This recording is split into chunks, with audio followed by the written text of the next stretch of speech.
Nós estamos aqui iniciando mais um módulo do nosso curso de Teologia. Nós vamos conhecer um pouco mais dos mecanismos sócio-históricos, culturais, que deram início às ideias, os sistemas doutrinários, teológicos que nós temos nos nossos dias atuais, tá bom? Então esse é o segundo módulo, ele vai estar voltado mais para essa parte histórica da teologia.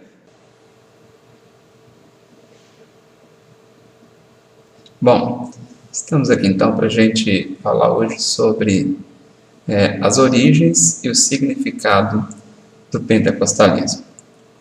Antes de adentrarmos propriamente na história do pentecostalismo, é interessante que voltemos rapidamente ao ministério de Jesus e, consequentemente, à origem da palavra Pentecostes, que assim nós vamos poder entender etimologicamente e biblicamente o seu significado. O cristianismo, em suas origens, tem como característica peculiar a cura e as manifestações milagrosas de Jesus. Sempre foi assim. Fato este que faziam com que todos aqueles que viam os milagres imediatamente seguissem a Jesus. Isto crendo que ele fosse o Messias, esperado como havia sido anunciado desde o tempo do profeta Isaías, como registra no livro do profeta Isaías, principalmente no capítulo 53. Depois da morte de Jesus, os discípulos continuaram seu ministério e também ele próprio, Jesus, prometeu que iria, mas deixaria um Consolador, que era o Espírito Santo. Quando isso fica registrado lá em João 15, 26 e 27, quando ele disse, olha, quando porém vier o Consolador, que eu vos enviarei da parte do Pai, o Espírito da verdade que dele procede, esse dará testemunho de mim, e vós também testemunhareis, porque estáis comigo desde o princípio. Então, essa citação aí de Jesus, lá registrada no livro de João. Ao ausentar-se deles, ele disse que permanecesse em Jerusalém, até que do alto eles fossem revestidos. Foi a recomendação de Jesus, ficar em Jerusalém, até que do alto vocês vão ser revestidos de poder. Quando ele falou isso, ele estava se referindo ao Espírito Santo. Isso mesmo, quem disse Espírito Santo acertou. Lá em Lucas 24, 49, pode conferir aí para você ver. Lucas 24, 49. Eis que sobre vós envio a promessa de meu Pai. Ficai, porém, em Jerusalém, até que do alto sejais revestidos de poder. E exatamente isto que aconteceu. Lá no livro de Atos dos Apóstolos, nós vamos ver que, como dissera Jesus, o Espírito Santo veio de maneira sobrenatural sobre eles, e este acontecimento de grande importância ocorreu no que nós vamos chamar dia de Pentecostes.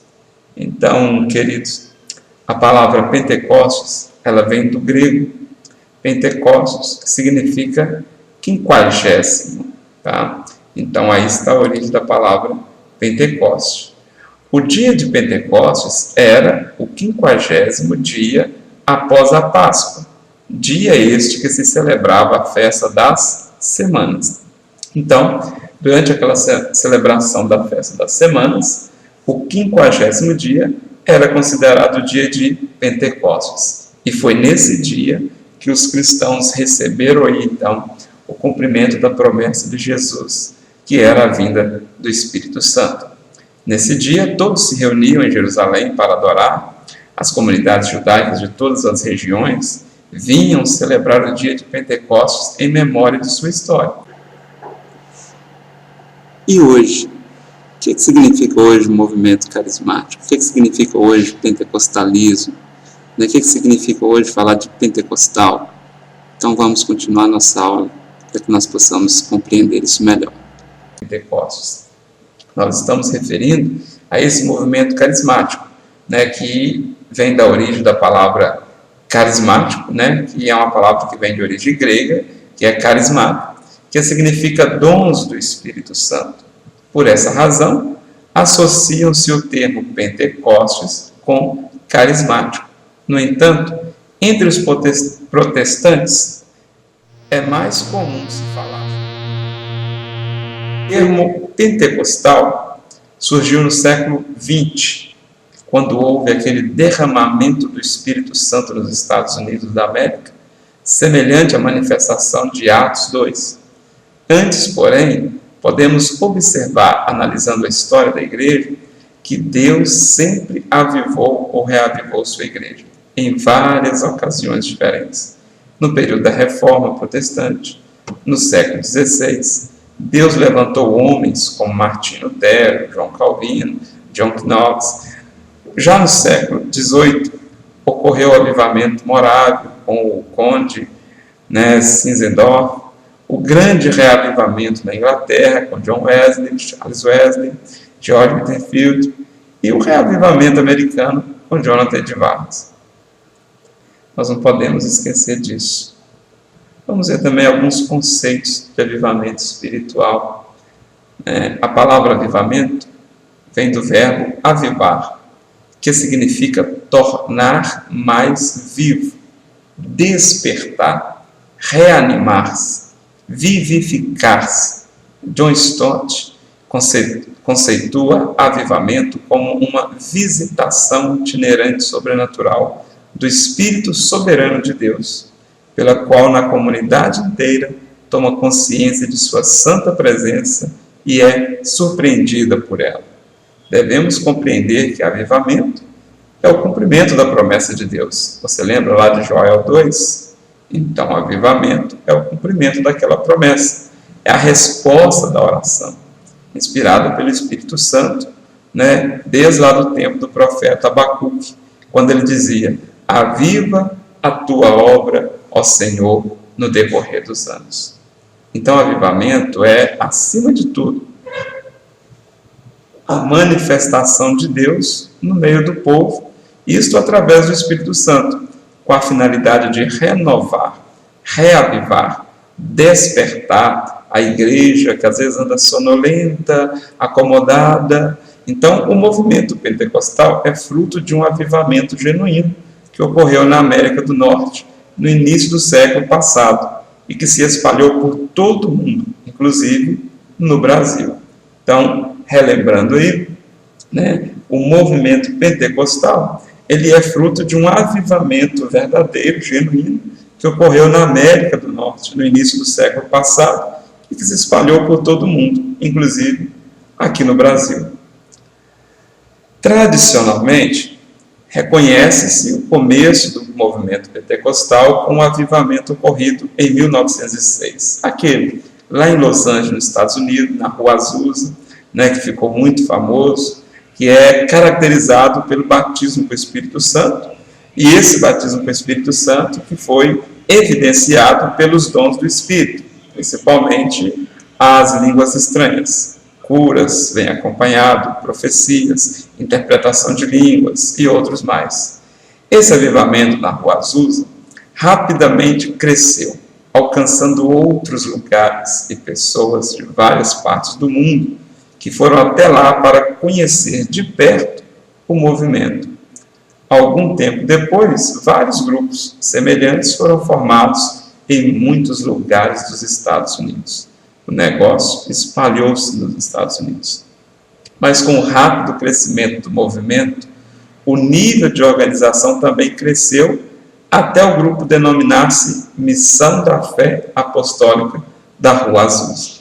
Então, espalhou-se o movimento, vários pontos, vários lugares, e também começaram a se organizar, formando aí a Missão da Fé Apostólica da Rua Azusa. A partir desse movimento, houve um despertamento espiritual e nasceu um fervor missionário por parte daqueles que iam sendo avivados. Então, sempre um avivamento precisa trazer esse despertamento missionário também na igreja. Tá?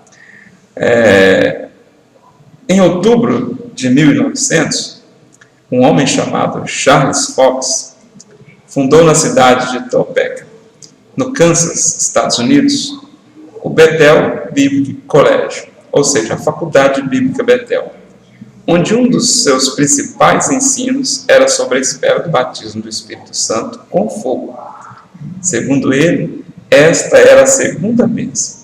E uma das evidências desse batismo era a glossolalia, ou seja, falar em línguas.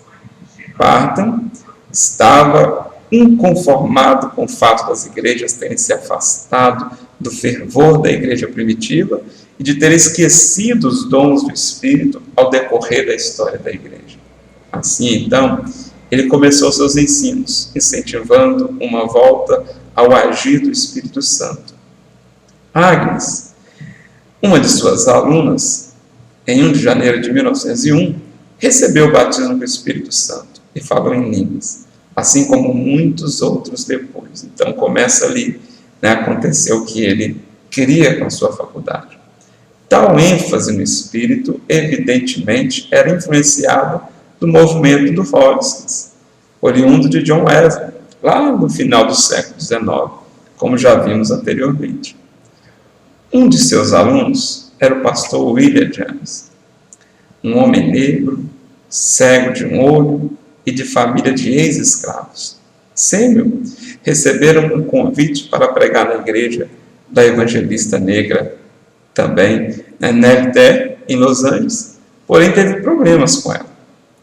Ao afirmar que Deus teria uma outra bênção além da santificação, e ele estava falando do batismo do Espírito Santo, então ali criou uma confusão com a terra. Não aceitando tal afirmação, ela o expulsou de sua igreja, não lhe permitindo mais retornar. Porém, Samuel promoveu outras reuniões e continuou a pregar em outros lugares, até que um menino de 8 anos recebeu o batismo do Espírito Santo através do seu sermão e falou em línguas, e muitos outros posteriormente. O sucesso de suas prédicas foi tão grande que ele resolveu alugar um armazém onde funcionava uma antiga igreja metodista. E no dia 6 de abril, na Rua Azusa, na Azusa Street 312, no setor industrial em Los Angeles, surgiria então a Igreja Missão da Fé Apostólica. Isso em 1906. Não demorou muito para o grande reavivamento, como ficou conhecido, se torna notório por todos os jornais e revistas da época, chamando a atenção de pessoas de todas as partes do mundo. A respeito desse fenômeno, sabemos algo proveniente do relato pessoal de Frank, homem que esteve em contato direto com Samuel, participou e presenciou o que aconteceu na Missão Azusa. E ele vai nos contar agora. Ele diz o seguinte: olha, nos primeiros dias da Missão Azusa, tanto o céu como o inferno pareciam ter chegado à cidade. Os homens estavam a ponto de estourar e havia uma poderosa convicção sobre o povo em geral. As pessoas pareciam cair aos pedaços, mesmo na rua, sem nenhuma provocação. Havia como que uma cerca em volta da Missão Azusa, feita pelo Espírito. Quando o povo atravessava, a 2 ou 3 quarteirões de distância, era tomado pela convicção dos seus pecados. Ainda, em sua narrativa, ele nos conta que pessoas corriam a Azusa de todas as partes do país e do mundo para receberem o batismo no Espírito Santo. E que houveram muitas igrejas que perderam seus membros para tal movimento, que acontecia de maneira sobrenatural naquele lugar. Todavia, da mesma maneira que eram procurados com euforia e entusiasmo, eram também ridicularizados e odiados por muitos. E a cada dia mais suscitavam muitos inimigos. No entanto, Deus continuava os abençoando e lhes acrescentando. Foi isso que disse o Barton para nós. Ainda, a obra era cada vez mais clara e forte em Azusa. Deus operava poderosamente. Parecia que todos tinham de ir a Azusa. Havia missionários vindos da África, Índia, ilhas oceânicas, pregadores e obreiros atravessavam o continente e vinham de ilhas distantes, motivados por uma atração irresistível por Los Angeles. Parece até com o Salmo 50, 1 ao 7, congregai os meus santos. Haviam sido chamados para assistir o Pentecostes, embora não soubessem, era a chamada de Deus. Reuniões independentes, em lonas e missões começaram a fechar por falta de gente. Seus membros estavam todos em Azusa. Vieram para Azusa para serem batizados no Espírito. Houve muita perseguição, principalmente por parte da imprensa. Escreviam coisas incríveis, mas isso só fazia com que gente viesse. Muitos deram ao movimento 6 meses de vida. Em pouco tempo, havia reuniões noite e dia, sem interrupções. Todas as noites, a casa estava lotada. Todo o prédio em cima e embaixo havia sido esvaziado e estava sendo utilizado. Havia muito mais brancos do que pessoas de cor frequentando as reuniões. A segregação racial foi apagada pelo sangue de Jesus. É o que esse moço narrou para nós.